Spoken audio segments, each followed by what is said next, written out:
Our next psychological tool or trap relates to a concept called escalation.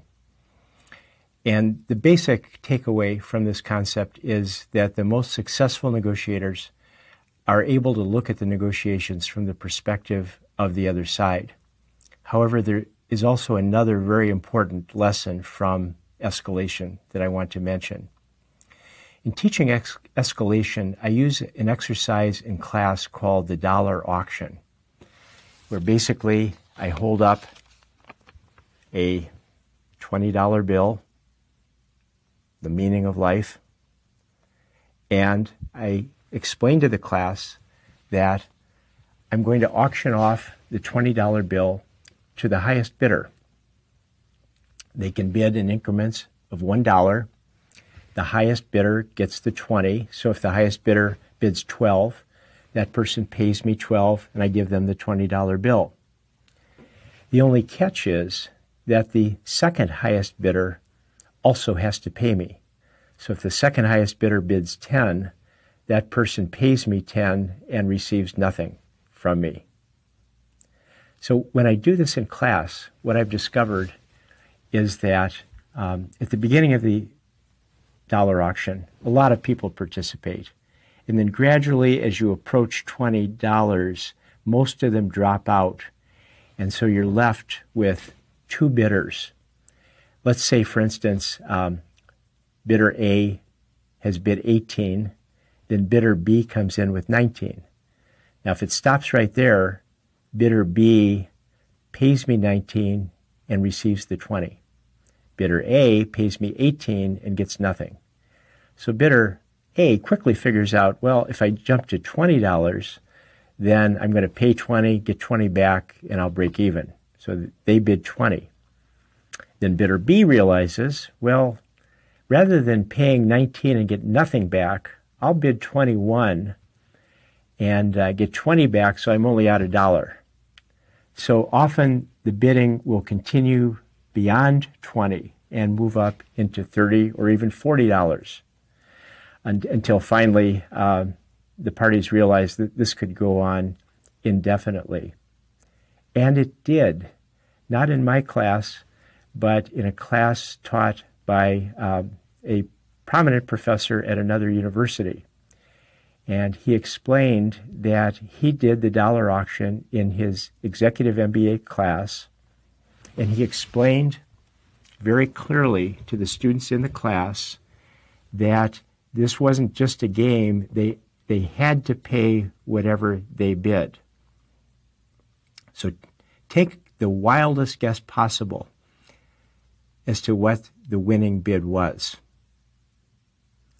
The winning bid in his class, the person who won the $20, bid $15,000.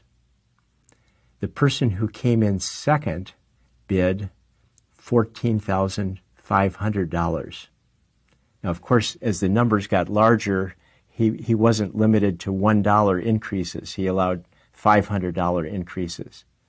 And these two people had to write him a check for the $15,000 who got the $20 and the $14,500 person who didn't get anything.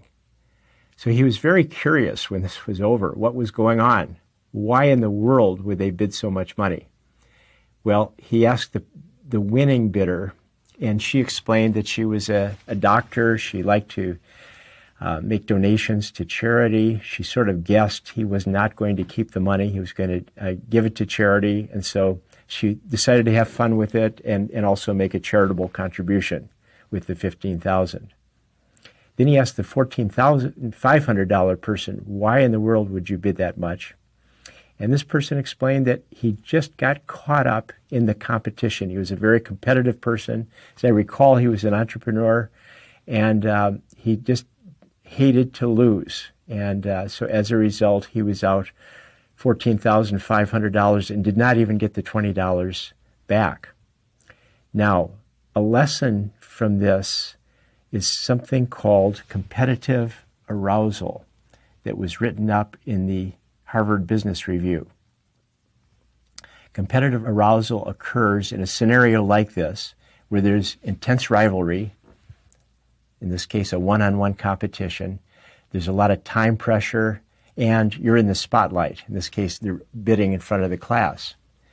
And so when you're in this situation, this article advises that you try to limit the role of someone who is especially intense, if you're involved in negotiations, for instance, try to manage time better, and try to spread responsibility so one person is not in the spotlight.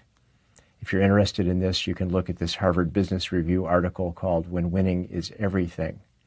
Here's an example written up in the Times of India.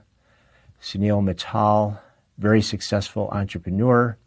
He desperately wanted to acquire MTN, and according to this article, he was in a state of competitive arousal. When a CEO is in this state, is more prone to make the sort of rash decisions he would not make otherwise. And so this is one lesson from the concept of escalation, that you want to avoid becoming so competitive that your decisions do not make sense. But there's another very important lesson from this, and that is always try to look at every deal, every negotiation, in this case, the auction scenario, from the perspective of the other side. When you start participating in a dollar auction, it looks like a great deal from your own perspective. You think, well, gosh, I could bid $12 and I might win $20. That looks like a good deal. But then think, you're in a class with 40 other people who are thinking the same way. And you realize how easily you can be trapped and how this can easily escalate if everyone is thinking the same way and not thinking about the perspective of the other side. So what the research shows is that what separates a good negotiator from a great negotiator is this ability to look at the deal from the other side.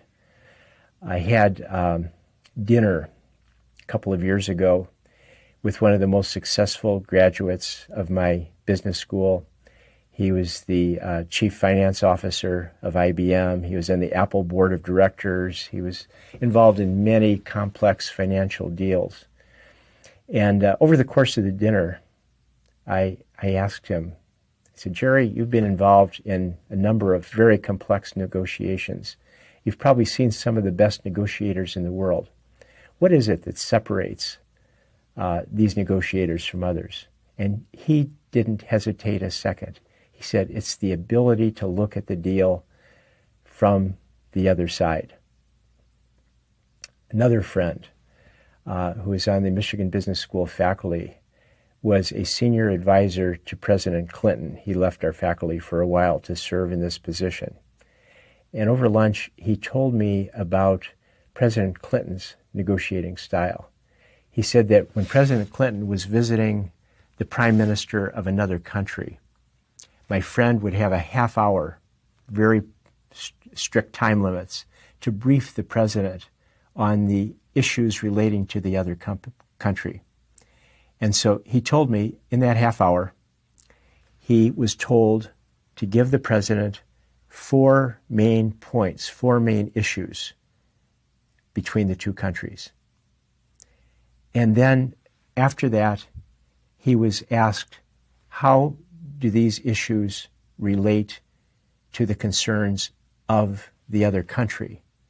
And he said that it was amazing how quickly President Clinton grasped the initial 4 issues and understood the issues from the perspective of the other side, and then was able to reframe the U.S. issues so that they met the concerns of the, let's say, the prime minister of the other country.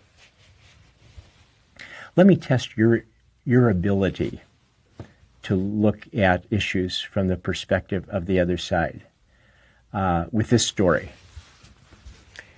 We've got another president running for office by the name of Teddy Roosevelt.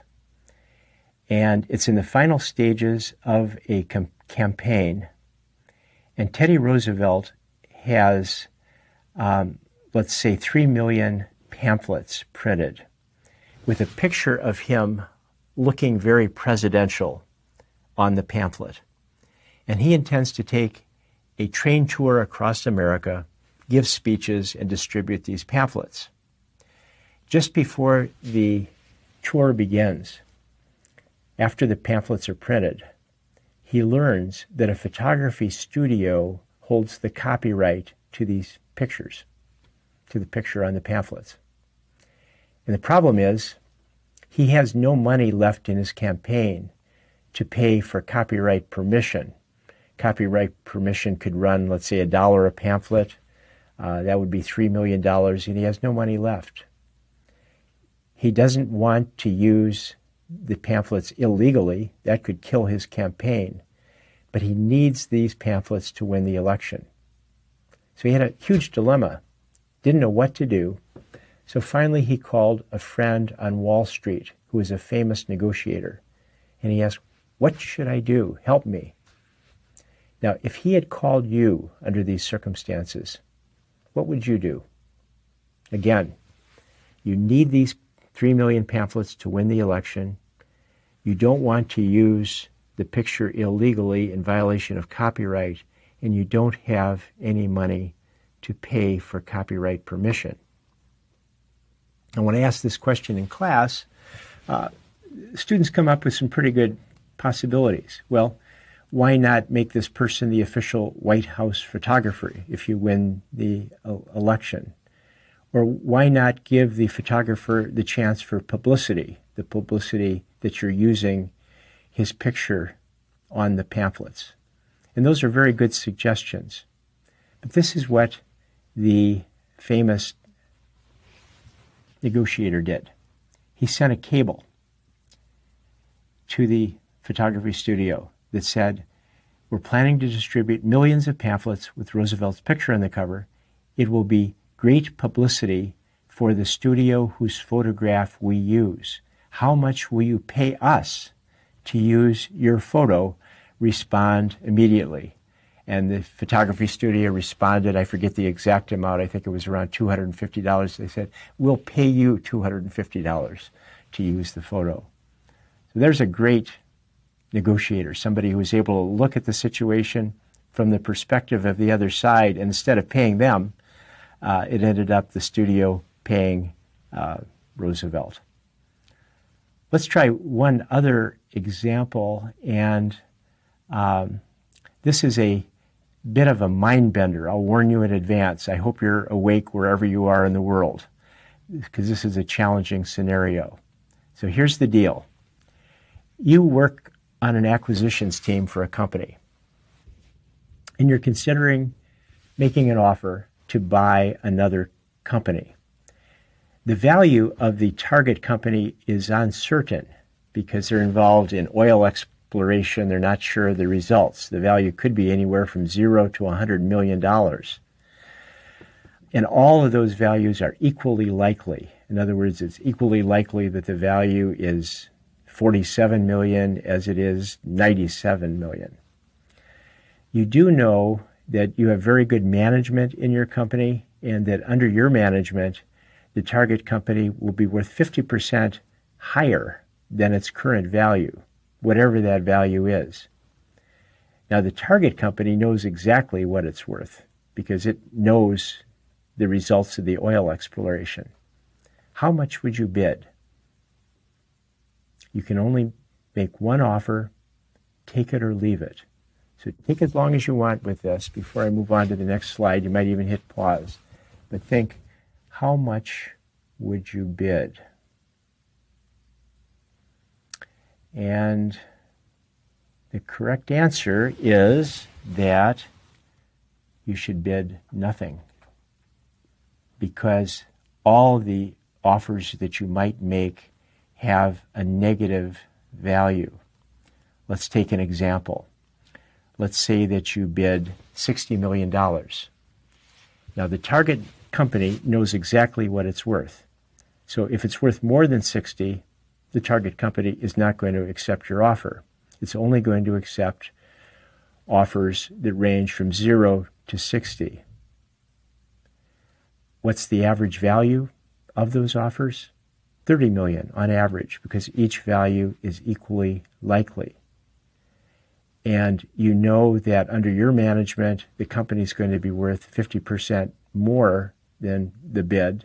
So on average, your bid is worth 30 million. You add 50%, that brings it up to 45 million, which means that you have lost 15 million on your $60 million bid. Now, I promised that would be complicated, but there's a very simple underlying principle involved here, and that is always look at the deal from the perspective of the other side. If you had looked at it from the perspective of the target company, then these results should be clear. And that concludes our look at escalation.